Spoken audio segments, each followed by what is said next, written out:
The world would be a fantastic place if it wasn't for the nasty, horrible people. Have you ever said that? Have you ever had nasty, horrible people in your life? Or what about the people that are sometimes friends or sometimes nice?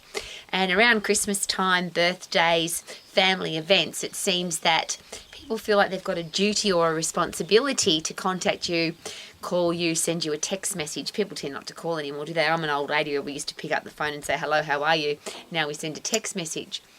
It's interesting though, on days like Christmas Day, for example, or New Year's Eve, or your birthday, you hear from people that you haven't heard from for a very long time, and they send you I hate this word, but it's what it is, a perfunctory message, which is Merry Christmas, Happy New Year, or Happy Birthday, or Happy Easter, or the things that we celebrate.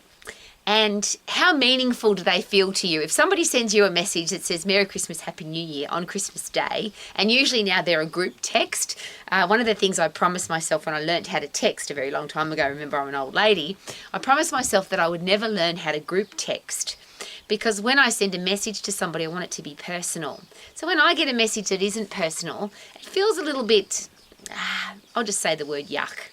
And that's why I've come outside, because today I've had a lot of those.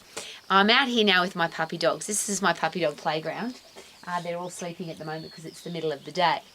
And the thing I love about dogs is they're always happy to see me. I've got 5 puppy dogs and they just bring me joy and happiness and unconditional love. And sometimes I'll come outside and they're excited to see me. And then I go back inside and come back out again because they're excited to see me again. And I share that with you because people tend not to be like that. How do you know that you can trust people? How do you know that people are going to treat you the same way every time? One of the interesting observations I make, because I make a lot of phone calls, as I shared, I'm an old lady and I still use the phone. The way people answer the phone, it's like you've interrupted them. Hello, what do you want? And sometimes worse.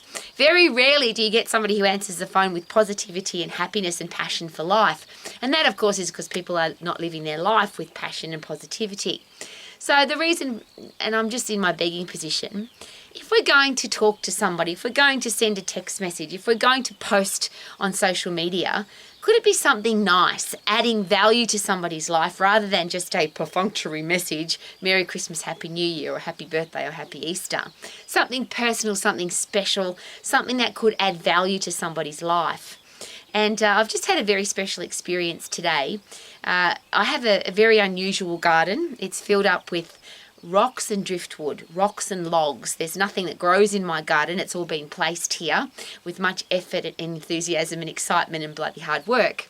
But as a special gift, some really good friends of ours, Scotty and Alicia and their beautiful children, Alia and Ryder, came to our house with a truck and a trailer, and the biggest log I've ever seen that I couldn't put into my garden by myself. I'm really strong and I can lift really heavy, but there are some logs that you just can't bring home in the ute because they're too heavy waterlogged or they're just too big for the ute. And this log arrived at my house today as a special gift. Now, I have never received such a beautiful gift. My husband's given me some gorgeous things and he treats me like a princess, like a queen. He's my husband, and of course he does beautiful things for me. But for somebody from the outside world to know me so well, to know that beautiful big log could add such massive value to my life, what a personal, beautiful gift. And that's what I always say about gift, because we have this ridiculous message that says it's the thought that counts. You should be grateful for every gift. And of course you should be, because that's the right thing to do. But if it's the thought that counts, why not give it some thought? What does this person really like? If they don't drink, don't buy them alcohol. If they don't have a puppy dog, you wouldn't buy them puppy dog treats. That was the other special gift that came today with Scotty and Alicia. They bought treats for my puppy dogs.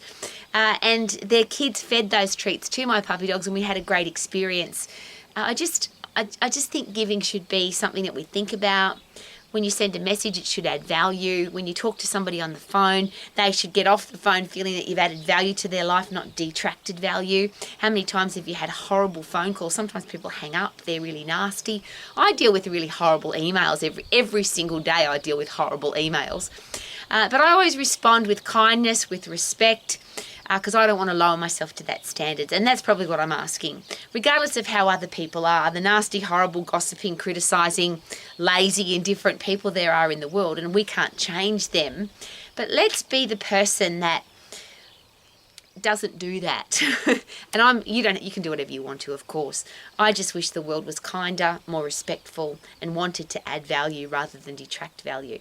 And it's interesting because we make excuses for people, don't we? If they're grumpy, if they're miserable, if they're stressed, if they're sick, it's not their fault they're having a bad day, or it's not their fault they're under stress. Well, I was taught a very long time ago, and I live by this standard. Who you really are, isn't that determined by who you are under pressure? Who you are when you're hungry, when you're tired, when you're sick, when you're stressed, when things aren't going great. It's really easy to be a nice person when things are going great. But when things aren't going your way, and you can still be kind and respectful and want to add value to people's lives, I think that's a determining factor of great character. Now, that's just my opinion as an old lady, and I'd love the world to be a better place. I can't change the world. I just want to change my world, the world that I live in, which is why I'm out here with my puppy dogs, because they add massive value to my world, and I'd love that to be that's a great reputation, isn't it? She adds massive value to my world. My puppy dogs add massive value to my world. May you be adding massive value to your world. And could that be a great way to live your life to the max? Super duper doo. How are you? Living my life to the max. And there's my little Rowie McEvoy. Aston. He's having a little snooze. Good on you, darling. Woohoo.